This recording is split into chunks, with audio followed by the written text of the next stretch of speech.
But the Supreme Court ruled against Rosenthal. Eventually, the Gaming Commission convened and told Rosenthal to get out of the casino business.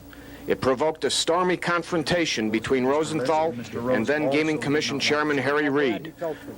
An enraged Rosenthal accused Reid of double-crossing him after asking for favors from Rosenthal in the past. It was a confrontation that would earn Rosenthal the underworld nickname of Crazy, and it illustrated the arrogance that the Chicago mob boys displayed in what they viewed as their town, Las Vegas. This was predictable. They would not even allow me a hearing. No inconsistency. When the chairman had told us that he would give us 10 days, whatever time we needed, until George Schwartz spoke up in the kangaroo court. And today he pounded his gavel in accordance with his commissioners. I call him a hypocrite and the fellow members of this commission to deny me a fair hearing. I'd like to answer that while we're here. Mr. Rosenthal is being very typical to this point. He's lying. The only time I've ever been in the Stardust Hotel was with Brian Greenspun long prior to my getting on the commission. And in fact, I rode in the same car with Mr. Brian Greenspun. And had lunch with me in the Stardust Hotel and Brian Greenspun. Is that a lie too? Well, Brian Greenspun and I ate in the Stardust Hotel. With Frank Rosenthal at the table. You were wandering around. Thank you. I'm sure. Right.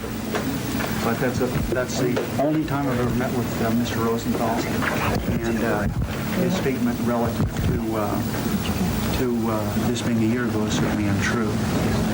And Mr. Reid, does this contradict the statement you'd made earlier about allowing as much time as was necessary? yeah, and I made the statement on the record. I think Mr. Goodman, on behalf of his client, should have been able to put on more evidence. But and he voted against it and I just now. conducted meetings. The chairman called me a liar. Asked the chairman if he had Jay Brown call me on behalf of him to prevent the Bob List story. Ask him if I'm lying now. Respond to that. Did he call my office and speak to Jay Brown? Am I lying again? I've stated to a number of people here in the press already that I contacted Jay Brown to seek my influence. About 7 days prior to the election because I felt it was terrible for the state of Nevada for a story like that to break. I had been given the assurance that both Mr. List and Mr. Rose also did not want the story to run, and I felt that it best served the state of Nevada, and I think time will prove that to be the case. But he did contact Frank Rosenthal. Public officials to try to kill a news story? Pardon me? Do you think it's the proper place of public officials to attempt to kill a news story? No. Mr. Chairman, did you ask me, I'm asking you in a public forum here, did you ask me through Jay Brown to assist you in stopping the story that's now appeared? The answer is yes. Thank you very much for not calling me a liar.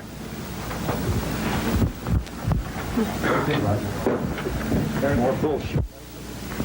You and the O'Callahan gang. I don't see where you come up with that. You don't see it? No. Who do you work for? That statement was put together. Who do you work for, Roger? I work for the governor and the legislators, but that statement was put together by the 3 board members.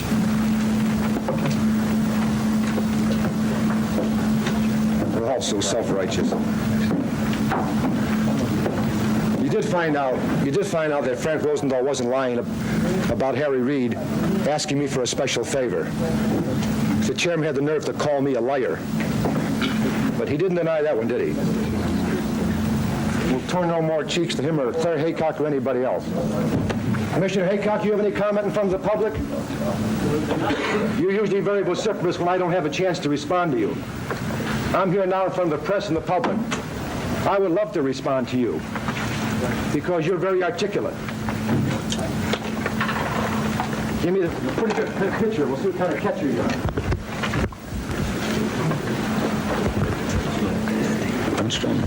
You're not playing solitaire with me. No, sir, you're not.